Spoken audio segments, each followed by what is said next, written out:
Hallelujah! ನಮ್ಮ ಕರ್ತನಾದ ಯೇಸು ಕ್ರಿಸ್ತನ ನಾಮದಲ್ಲಿ ನಿಮ್ಮೆಲ್ಲರಿಗೂ ಶುಭಗಳು.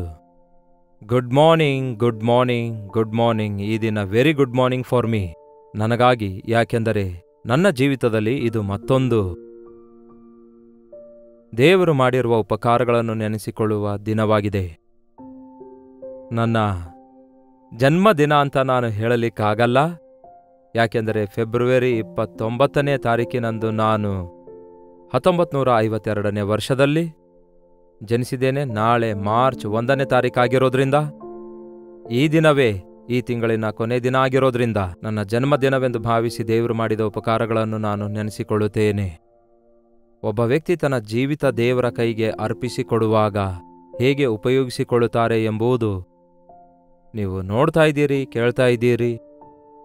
ಈ ದಿನ ಅನೇಕ ಮಂದಿ ಯವನಸ್ಥರಿಗೆ ಈ ಒಂದು ಸಾಕ್ಷಿ ಹಾಗೂ ವಾಕ್ಯವು ಒಂದು ಸವಾಲಾಗಿರಬೇಕೆಂದು ಪ್ರಾರ್ಥಿಸುತ್ತಾ, ಈ ದಿನದ ದೇವರ ವಾಕ್ಯವನ್ನು, ಆತನ ವಾಗ್ದಾನಗಳ ಕುರಿತಾಗಿ ಧ್ಯಾನಿಸೋಣ. ಒಂದು ಚಿಕ್ಕ ಪ್ರಾರ್ಥನೆಯೊಂದಿಗೆ. ಪರಿಶುದ್ಧ ದೇವರೇ, ನಿಮಗೆ ವಂದನೆಗಳು. ನಂಬಿಗಸ್ತನಾದ ದೇವರೇ, ನಿಮಗೆ ವಂದನೆಗಳು. ಕರೆದಾತನು ನಂಬಿಗಸ್ತನೆಂದು ನಿರೂಪಿಸಿಕೊಳ್ಳುವ ದೇವರೇ, ನಿಮಗೆ ವಂದನೆಗಳು. ಮತ್ತೊಂದು ವರ್ಷವನ್ನು ನನಗೆ ದಯಾ ಕಿರೀಟವನ್ನಾಗಿ ಕೊಟ್ಟಿದ್ದಕ್ಕಾಗಿ ನಿಮ್ಮನ್ನೇ ಸ್ತುತಿಸುತ್ತೇನೆ. ಉಸಿರಿರುವವರೆಗೂ ನಿಮ್ಮನ್ನೇ ಮಹಿಮೆಪಡಿಸುವುದಕ್ಕಾಗಿ, ನಿಮಗಾಗಿಯೇ ಜೀವಿಸುವುದಕ್ಕಾಗಿ ನಿಮ್ಮ ಕೃಪೆ ನನಗೆ ದಯಪಾಲಿಸಿರಿ ಎಂದು ಕ್ರಿಸ್ತನ ನಾಮದಲ್ಲಿ ಬೇಡುತ್ತೇನೆ ತಂದೆಯೇ, ಆಮೇನ್. ದೇವರಿಗೆ ಸ್ತೋತ್ರ.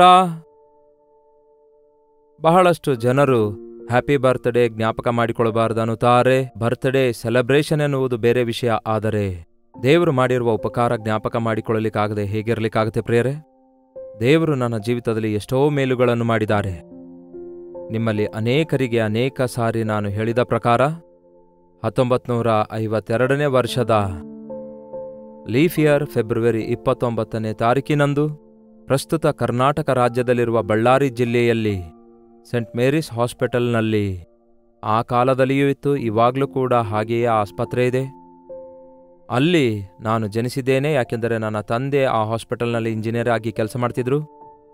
ನನ್ನ ಬಾಲ್ಯ, ನನ್ನ ಯೌವನ, ಇನ್ನೂ ನನ್ನ ತಂದೆಯವರು ಇಂಜಿನಿಯರ್ ಆಗಿ ಅನೇಕ ಊರುಗಳನ್ನು ತಿರುಗಾಡ್ತಿರುವಾಗ, ಅಲ್ಲಿಂದ ಆಂಧ್ರ ಪ್ರದೇಶನಲ್ಲಿ, ಆ ಕಾಲದಲ್ಲಿ ತೆಲಂಗಾಣ ಇರಲಿಲ್ಲ, ಆ ಸಮಯದಲ್ಲಿ ನಾಗಾರ್ಜುನ ಪ್ರಾಜೆಕ್ಟಿನ ಕೆಲಸದಲ್ಲಿ ಇಂಜಿನಿಯರ್ ಆಗಿ, ಸಿವಿಲ್ ಇಂಜಿನಿಯರ್ ಆಗಿ ಕೆಲಸ ಮಾಡುತ್ತಾ ಇರೋದ್ರಿಂದ, ಆ ಕಾಲುವೆ ಹರಿಯುತ್ತಿದ್ದಂತೆ ಊರೂರು ತಿರುಗುತ್ತಾ ಅಲ್ಲಿಂದ ಅನೇಕ ಸ್ಥಳಗಳಿಗೆ, ಅಂದರೆ ಗುಂಟೂರು, ನರಸರಾಪೇಟ, ವಿನುಕೊಂಡ, ರೆಂಡುಚಿತ್ತಲ, ನೆಗರಿಕೇಲ್, ನನ್ನ ಚಿಕ್ಕ ಪ್ರಾಯದಲ್ಲಿ ಅಲ್ಲೆಲ್ಲ ತಿರುಗಾಡಿದೆ. ಈ ದಿನ ದೇವರ ಕೃಪೆಯಿಂದ ದೇವರ ವಾಕ್ಯ ಆ ಸ್ಥಳಗಳಲ್ಲಿ ಕೇಳಿಸುವಂತೆ ಮಾಡಿದ್ದಕ್ಕಾಗಿ ದೇವರಿಗೆ ಎಷ್ಟೋ ಸ್ತುತಿಸುತ್ತೇನೆ. ಹಾಗೆಯೇ ಕಾರಂಪುಡಿ, ವಿನುಕೊಂಡ, ಕೊನೆಗೆ ನನ್ನ ತಂದೆ ವೆಸ್ಟ್ ಗೋದಾವರಿ, ಈಸ್ಟ್ ಗೋದಾವರಿಯಲ್ಲಿಯೂ ಕೂಡ ಕೆಲಸ ಮಾಡಿದ್ರು. ಪೆದ್ದಾಪುರದಲ್ಲಿ, ಹಾಗೆಯೇ ಕಾಕಿನಾಡದಲ್ಲಿ ಕೆಲಸ ಮಾಡಿದ್ರು. ಆ ಕಾಕಿನಾಡದಲ್ಲಿ ಕಾಲೇಜ್ ಓದುವಾಗ, DR ಕಾಲೇಜಿನಲ್ಲಿ ನಾನು ಓದುತ್ತಿರುವಾಗ ಯೇಸು ಅದ್ಭುತವಾಗಿ ನನ್ನನ್ನು ರಕ್ಷಿಸಿದ್ದಾರೆ. ಅಲ್ಲಿ ಮೊದಲು ನನ್ನ ತಂದೆಯವರು ಯೇಸು ಕ್ರಿಸ್ತನನ್ನು ಅರಿತುಕೊಂಡು ರಕ್ಷಿಸಲ್ಪಟ್ಟರು. ಅವರ ಪ್ರಾರ್ಥನೆ ವಿಜ್ಞಾಪನೆಯಿಂದ ನನ್ನನ್ನು ಕೂಡ ಕೆಲವು ತಿಂಗಳುಗಳಲ್ಲಿಯೇ ರಕ್ಷಣೆಯೊಳಗೆ ನಡೆಸಿದರು. 1971ನೇ ವರ್ಷದಲ್ಲಿ ಫೆಬ್ರವರಿ 15ನೇ ತಾರೀಕು, ಮೊನ್ನೆಯ 15, ಅಂದರೆ ಈ ತಿಂಗಳಿನ 15ನೇ ತಾರೀಕು. ಆದರೆ 1971ನೇ ವರ್ಷದಲ್ಲಿ ನಾನು ರಕ್ಷಣೆ ಹೊಂದಿದ ದಿನ, ಅದು ನಾನು ಆಧ್ಯಾತ್ಮಿಕ ಜನ್ಮ ಹೊಂದಿದ ದಿನ. ಆ ದಿನ ನಾನು ತಿರುಗಿ ಹುಟ್ಟಿದ ದಿನ ಆಗಿದೆ. ನಾನು ಶರೀರಧಾರಿಯಾಗಿ ಹುಟ್ಟಿರುವುದು 1952 ಹಾಗೂ ಫೆಬ್ರವರಿ 29ನೇ ತಾರೀಕಿನಂದು.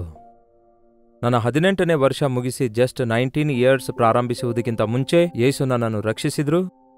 ನನ್ನ 19th ಇಯರ್, ಅಂದರೆ ಅದೇ ತಿಂಗಳು, ಅಂದರೆ ಫೆಬ್ರವರಿ 15, 1971ರಲ್ಲಿ ನಾನು ರಕ್ಷಣೆ ಹೊಂದಿದೆನು. ಅದೇ 1971ನೇ ವರ್ಷದಲ್ಲಿ ಜುಲೈ 15ನೇ ತಾರೀಕಿನಂದು ದೇವರ ಚಿತ್ತಾನುಸಾರವಾಗಿ ದೇವರ ವಾಗ್ದಾನ ಹಿಡಿದುಕೊಂಡು ಆ ಕಾಕಿನಾಡದಿಂದ ಈ ಚೆನ್ನೈ ಪಟ್ಟಣಕ್ಕೆ ದೇವರ ಸೇವೆಗೋಸ್ಕರ ಸಮರ್ಪಿಸಿಕೊಂಡು ಸಮಸ್ತವನ್ನು ಬಿಟ್ಟು ಬೈಬಲ್ ಕಾಲೇಜಿನಲ್ಲಿ ಬೈಬಲ್ ಟ್ರೈನಿಂಗ್ ಮಾಡುವುದಕ್ಕೋಸ್ಕರ, ಪ್ರಾಕ್ಟಿಕಲ್ ಟ್ರೈನಿಂಗ್ ಮಾಡುವುದಕ್ಕೋಸ್ಕರ ನಾನು ಚೆನ್ನೈಗೆ ಬರಬೇಕಾಯಿತು. ಇವೆಲ್ಲವೂ ಕೂಡ ನನ್ನ ಜೀವಿತದಲ್ಲಿ ವಾಗ್ದಾನದಿಂದಲೇ ನಡೆದದ್ದಾಗಿವೆ. ಇದೆಲ್ಲ ಯಾಕೆ ಹೇಳ್ತಿದ್ದೇನೆಂದರೆ, ದೇವರ ವಾಗ್ದಾನಗಳನ್ನು ನಂಬಿರಿ. ಎಷ್ಟೋ ಅದ್ಭುತವಾಗಿ ದೇವರು ನಡೆಸಿದ್ದಾರೆ. ಹಿಂದೆ ತಿರುಗಿ ನೋಡುವಾಗ ಹೇಗೆ ದೇವರ ಪ್ರಣಾಳಿಕೆಗಳು, ಹೇಗೆ ದೇವರ ವಾಗ್ದಾನಗಳು ನೆರವೇರುತ್ತವೆ ಎಂಬುದು ಅರ್ಥವಾಗುತ್ತೆ. ನಾನು ಮಾನಸಾಂತರ ಹೊಂದಿದ ನಂತರ ದೇವರೇ ಯಾಕೆ ನನ್ನನ್ನು ಹುಟ್ಟಿಸಿದ್ದೀರಿ? ನನ್ನ ವಿಷಯದಲ್ಲಿ ನಿಮ್ಮ ಉದ್ದೇಶವೇನು? ಯಾಕೆ ರಕ್ಷಿಸಿದ್ದೀರಿ? ನಿಮ್ಮ ಚಿತ್ತ ಏನಾಗಿದೆ ನನ್ನ ವಿಷಯದಲ್ಲಿ? ನನ್ನ ಯೋಚನೆಗಳು ಬೇರೆ, ನನ್ನ ಪೇರೆಂಟ್ಸ್ ಯೋಚನೆಗಳು ಬೇರೆ. ಆದರೆ ನೀನೇನು ಅಂದ್ಕೊಳ್ತಾ ಇದ್ದಿ ದೇವ್ರೆ? ನಿಮ್ಮ ಚಿತ್ತವನ್ನು ತಿಳಿಯಪಡಿಸಿರಿ ಎಂದು ನಾನು ದೇವರ ಸನ್ನಿಧಿಯಲ್ಲಿ ಕೆಲವು ದಿನಗಳವರೆಗೂ ಕಾದುಕೊಂಡಿದ್ದಾಗ ದೇವರು ಯೆರೆಮೀಯನ ಪುಸ್ತಕ 1ನೇ ಅಧ್ಯಾಯ 4ನೇ ವಚನದಿಂದ ಸ್ಪಷ್ಟವಾಗಿ ದೇವರು ಮಾತಾಡಿದ್ರು. ಯೆಹೋವನು ಈ ವಾಕ್ಯವನ್ನು ನನಗೆ ದಯಪಾಲಿಸಿದನು. ನಾನು ನಿನ್ನನ್ನು ಗರ್ಭದಲ್ಲಿ ರೂಪಿಸುವುದಕ್ಕಿಂತ ಮುಂಚೆ ನಿನ್ನನ್ನು ತಿಳಿದಿದ್ದೇನು. ನೀನು ಉದರದಿಂದ ಬರುವುದಕ್ಕಿಂತ ಮೊದಲೇ ನಿನ್ನನ್ನು ಪ್ರತಿಷ್ಠಿಸಿದ್ದೇನು. ಜನಾಂಗಗಳಿಗೆ ಪ್ರವಾದಿಯನ್ನಾಗಿ ನಿನ್ನನ್ನು ನೇಮಿಸಿದ್ದೇನೆ.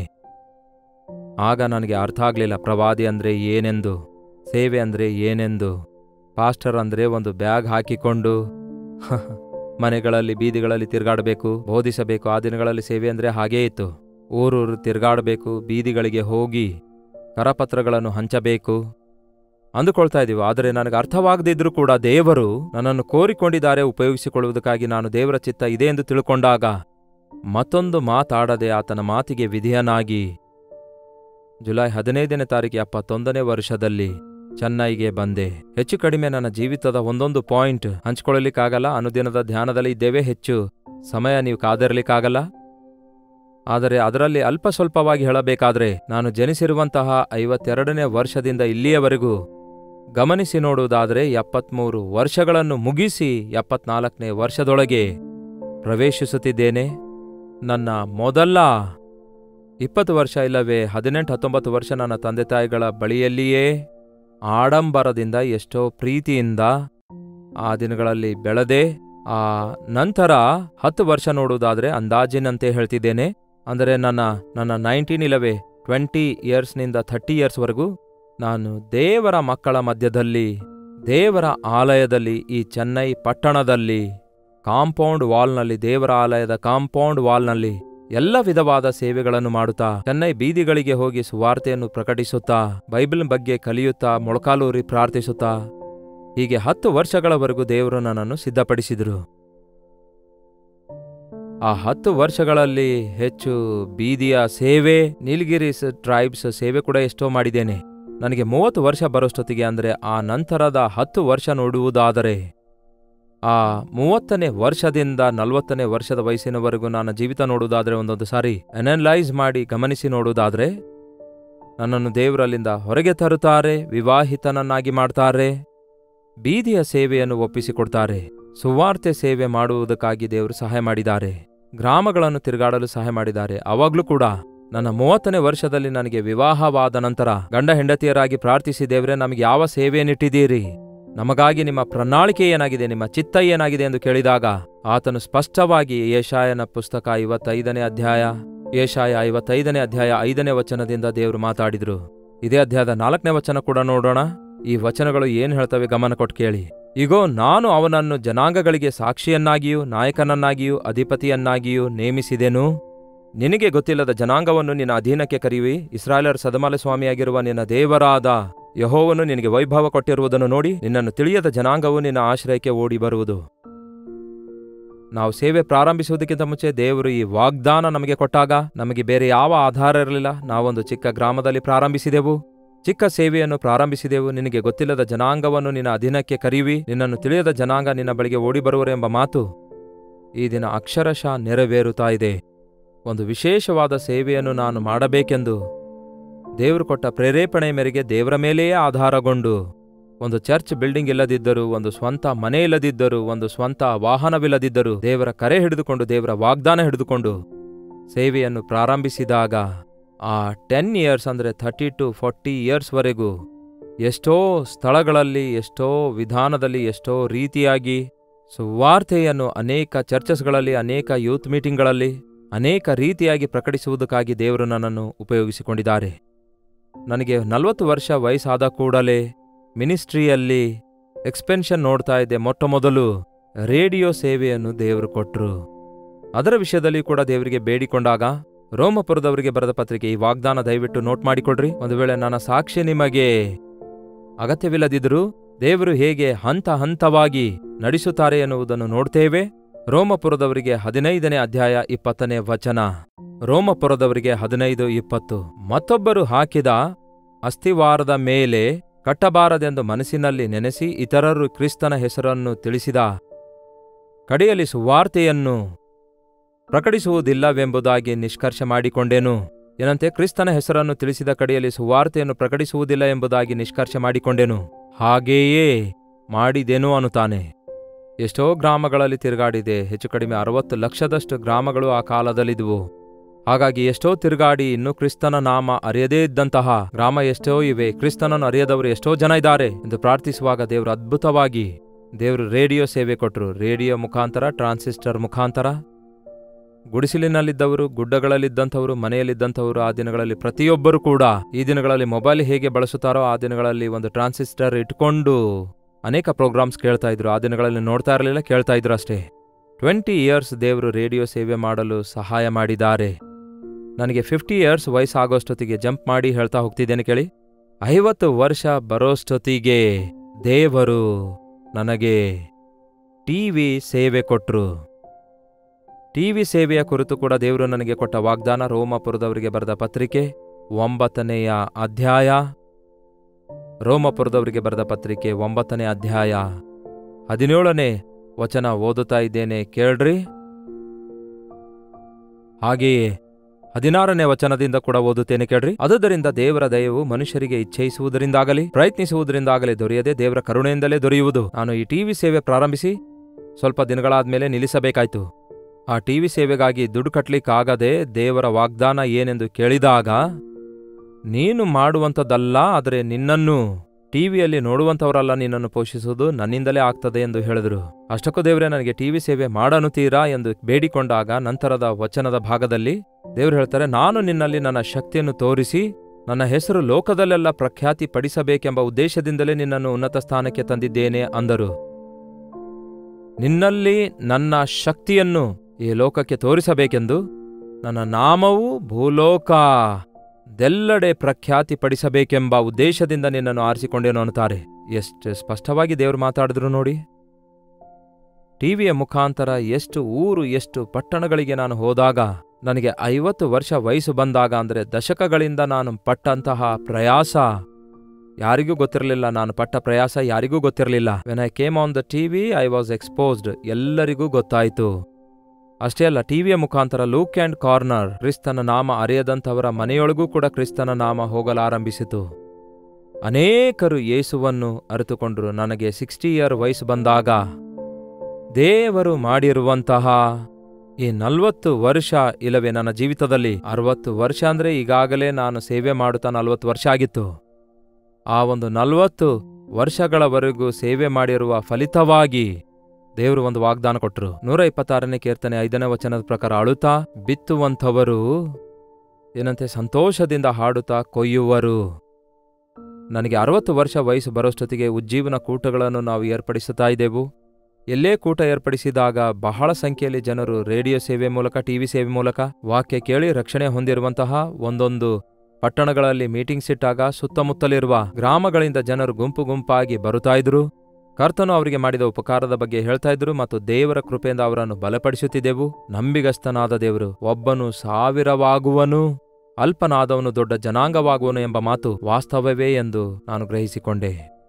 ಹಾಗೆ ನನ್ನ 70th ಇಯರ್, ಅಂದರೆ ಆಫ್ಟರ್ 60 ಇಯರ್ ನಂತರ, ನಿಮಗೆ ಗೊತ್ತೇ ಇದೆ ಆ ಸೇವೆ, ನಿಮ್ಮಲ್ಲಿ ಬಹಳ ಜನರಿಗೆ ಗೊತ್ತು. ಅಂದರೆ ಗತಕಾಲದ ಲಾಕ್ಡೌನ್ ನಂತರ ಪ್ರಾರಂಭವಾಗಿರುವ, ಇಲ್ಲವೇ 2019 ನಂತರ, 2019 ನಂತರ ಮಾಡುತ್ತಿರುವ ಸೇವೆ ಈ ದಿನ ಸೋಷಿಯಲ್ ಮೀಡಿಯಾ ಮೂಲಕ ದಿನಾಲು ನಿಮ್ಮ ಮನೆಯೊಳಗೆ ಬರಲು, ದಿನಾಲು ಗುಡ್ ಮಾರ್ನಿಂಗ್ ಅಂತ ಹೇಳುತ್ತಾ, ಗುಡ್ ನೈಟ್ ಎಂದು ಹೇಳುತ್ತಾ ಸೇವೆ ಮಾಡುವುದಕ್ಕಾಗಿ, ದಿನಾವಿಡೀ ದೇವರ ವಾಕ್ಯವನ್ನು ಹಲವಾರು ಸಾರಿ ನಿಮಗೆ ಬೋಧಿಸುವುದಕ್ಕಾಗಿ ಮೀಡಿಯಾದ ಮೂಲಕ, ಟಿವಿಯ ಮೂಲಕ, ಮೀಟಿಂಗ್ಸ್ಗಳ ಮೂಲಕ, ಲೈವ್ ಸರ್ವಿಸಸ್ಗಳ ಮೂಲಕ, ಅಷ್ಟೇ ಅಲ್ಲ ಪತ್ರಿಕೆಯ ಸೇವೆ ಅಂದಿನಿಂದ ಇಂದಿನವರೆಗೂ ಮುಂದುವರಿಯುತ್ತಾ ಇದೆ. ರೇಡಿಯೋ ಸೇವೆ ನಿಲ್ಲಿಸಬೇಕಾಯಿತು, ಯಾಕೆಂದರೆ ಆ ಚಾನಲ್ಸ್, ಆ ಸ್ಟೇಷನ್ಸ್, ಆ ರೇಡಿಯೋ ಸ್ಟೇಷನ್ಸ್ಗಳನ್ನು ಕ್ಲೋಸ್ ಮಾಡಿರೋದ್ರಿಂದ ಸ್ಟಾಪ್ ಆಯಿತು. ಬಟ್ ಟಿವಿ ಸೇವೆ ಇನ್ನು ಬೇರೆ ಬೇರೆ ಲ್ಯಾಂಗ್ವೇಜ್ಗಳಲ್ಲಿ ಪ್ರಾರಂಭಿಸಿದ್ದೇವೆ. ಅಂದರೆ 6 ಲ್ಯಾಂಗ್ವೇಜ್ಗಳಲ್ಲಿ ನಮ್ಮ ಟಿವಿ ಕಾರ್ಯಕ್ರಮಗಳು ಹೋಗ್ತಿವೆ. ದೇವರು ತನ್ನ ಕೃಪೆಯಿಂದ ನನ್ನನ್ನು ಇಷ್ಟೊಂದು ಒಬ್ಬ 18-19 ವರ್ಷದ ಯವನಸ್ಥನನ್ನು ಆರಿಸಿಕೊಂಡು ಈ 73 ವರ್ಷದಲ್ಲಿಯೂ ಕೂಡ ದೇವರು ತನ್ನ ಕೃಪೆಯನ್ನು ಕೊಡುತ್ತಾ ನೂತನ ಬಲ ನೂತನ ಶಕ್ತಿಯನ್ನು ಮೇಲಿಂದ ಮೇಲೆ ಕೊಡುತ್ತಾ ಮುಂದೆ ನಡೆಸುತ್ತಾ ಇದ್ದಾರೆ. ಮನುಷ್ಯನ ಆಯುಷು 70 ವರ್ಷ, ಹೆಚ್ಚು ಬಲ ಇದ್ದರೆ 80 ವರ್ಷ.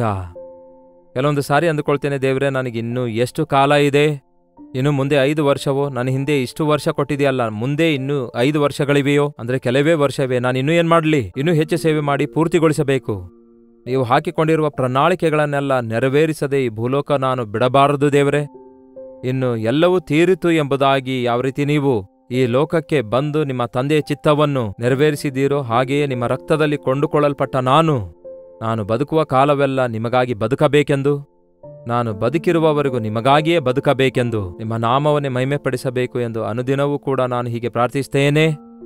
ಹಾಗೆಯೇ ಹುಟ್ಟಿದ ದಿನಗಳು ಹತ್ತಿರ ಬರುತ್ತಾ ಇರುವುದಾದರೆ ಈ ಲೋಕದಲ್ಲಿ ನಮ್ಮ ಆಯುಷು, ನಮಗೆ ಕೊಡಲ್ಪಟ್ಟ ವರ್ಷಗಳು ಕಡಿಮೆಯಾಗ್ತಿವೆ ಎಂದು ಮರೆಯಲಾರದೆ, ಇದೊಂದು ಸೆಲೆಬ್ರೇಷನ್ ಆಗಿರದೆ, ಇದೊಂದು ಬಹಳ ಸ್ಫೂರ್ತಿಯನ್ನು ಉಂಟು ಮಾಡುವುದಕ್ಕೂ ಎಚ್ಚರಿಕೆ ಉಂಟು ಮಾಡುವುದಕ್ಕೂ, ನಮ್ಮ ಕುರಿತಾಗಿ ಹಾಗೂ ನಮ್ಮ ವಿಷಯದಲ್ಲಿರುವ ದೇವರ ಪ್ರಣಾಳಿಕೆಯನ್ನು ಅರಿತುಕೊಳ್ಳುವುದಕ್ಕೂ ಪ್ರೇರೇಪಿಸುವಂಥದ್ದಾಗಿರಬೇಕು ಎಂದು ನನ್ನ ದೇವರನ್ನು ಈ ವರ್ಷದಲ್ಲೂ ಕೂಡ ಹೊಸ ಹೊಸ ವಾಗ್ದಾನಗಳಿಗಾಗಿ ದೇವರಿಗೆ ಕೇಳ್ತಿದ್ದೇನೆ.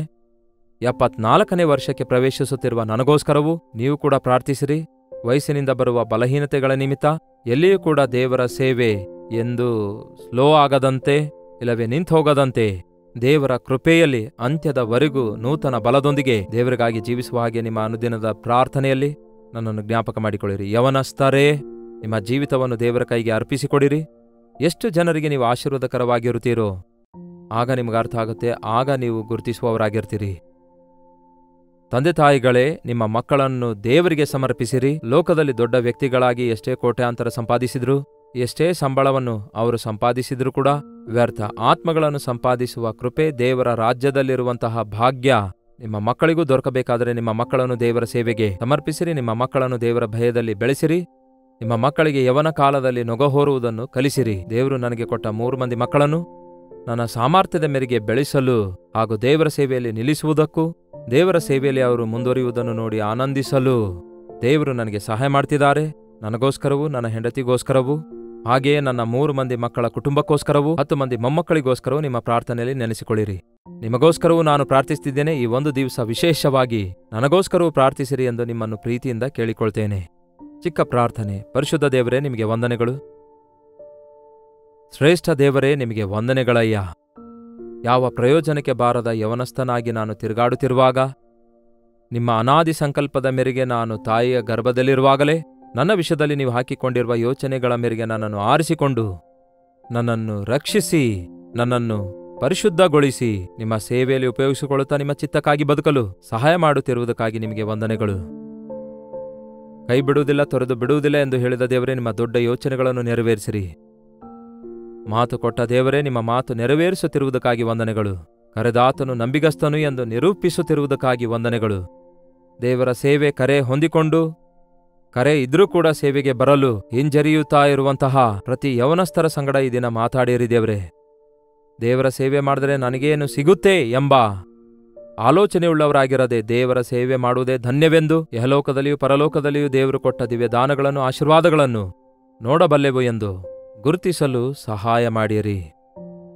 ಪ್ರತಿ ಯವನಸ್ಥನು ಈ ದಿನ ಒಂದು ತೀರ್ಮಾನ ಮಾಡಿಕೊಳ್ಳಲು, ಪ್ರತಿ ತಂದೆ ತಾಯಿಗಳು ತಮ್ಮ ಮಕ್ಕಳನ್ನು ನಿಮಗೆ ಸಮರ್ಪಿಸಲು, ಪ್ರತಿ ಸೇವೆಯಲ್ಲಿ ದೇವರ ಚಿತ್ತ ನಿರ್ಣಯವನ್ನು ಅರಿತುಕೊಂಡು ತಮ್ಮ ಇಷ್ಟಾನುಸಾರವಾದ ಸೇವೆಯನ್ನಲ್ಲದೆ ನಿಮ್ಮ ಚಿತ್ತಾನುಸಾರವಾದ ಸೇವೆ ಮಾಡುತ್ತಾ ಮುಂದೆ ಸಾಗಲು ಸಹಾಯ ಮಾಡಿರಿ ಎಂದು ಯೇಸು ಕ್ರಿಸ್ತನ ನಾಮದಲ್ಲಿ ಬೇಡುತ್ತೇವೆ ತಂದೆಯೇ, ಆಮೇನ್.